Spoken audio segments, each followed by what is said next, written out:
साथियों नमस्कार। स्वागत है आपका अपने चैनल विवेक ओझा ऑफिशियल में।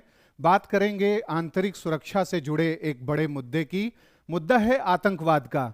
और दुनिया के अलग अलग देशों में पाकिस्तान बेस्ड जो टेररिस्ट्स हैं वो जाकर के भारत के खिलाफ लगातार काम कर रहे हैं। और भारत ने भी ठान लिया है कि ऐसे लोगों को ढूंढ ढूंढ करके ले आना है, उनके खिलाफ कार्रवाई करनी है।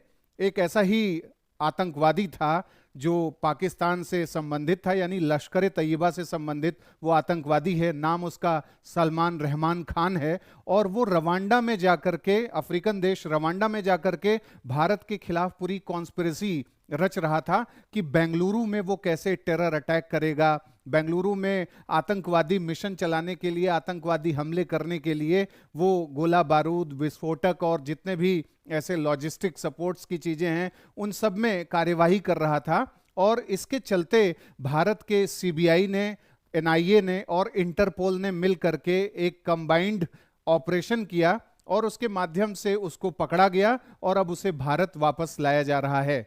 साथियों, जिस तरीके से भारत का अप्रोच टेररिज्म को लेकर बहुत कठोर हुआ है, हम जीरो टॉलरेंस स्ट्रैटेजी पर काम करते हैं और अपने इन्फोर्समेंट एजेंसीज, जो हमारे इन्वेस्टिगेटिव एजेंसीज हैं, उनके माध्यम से हम दुनिया के अलग अलग हिस्सों से आतंकियों को सर्च करते हैं, अरेस्ट करते हैं और सीजर करते हैं।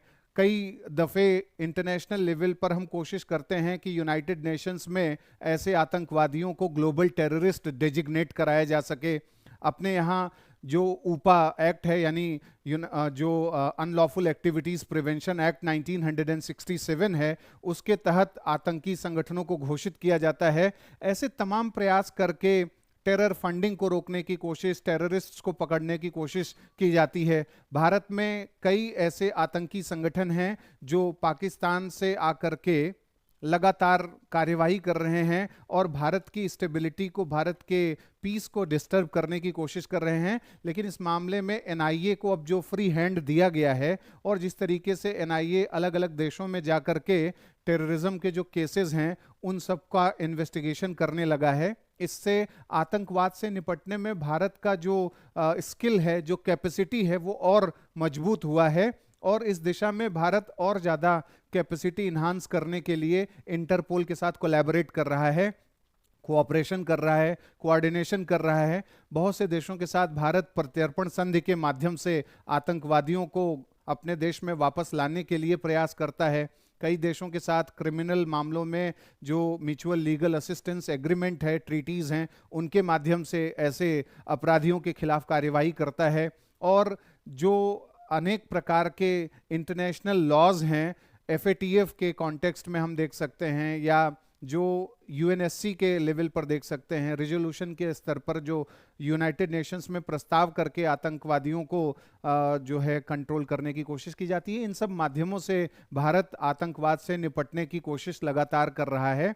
और रवांडा के मामले में जिस तरीके से ये उपलब्धि हासिल हुई है, उसमें हमें इंटरपोल ने भी मदद किया है। इंटरपोल ने रेड अलर्ट जारी किया था। सलमान रहमान खान जो लश्कर तैयबा का आतंकी है, जो रवांडा में इंडिया के अगेंस्ट में कॉन्स्पिरेसी कर रहा था, ऐसे तमाम लोग हैं जो विदेशी धरती पर जाकर के भारत के हितों के अगेंस्ट में काम कर रहे हैं और उनके पूरे नेटवर्क को, उनके सिंडिकेट्स को नष्ट करने के लिए भारत कई प्रकार के प्रयास भी कर रहा है।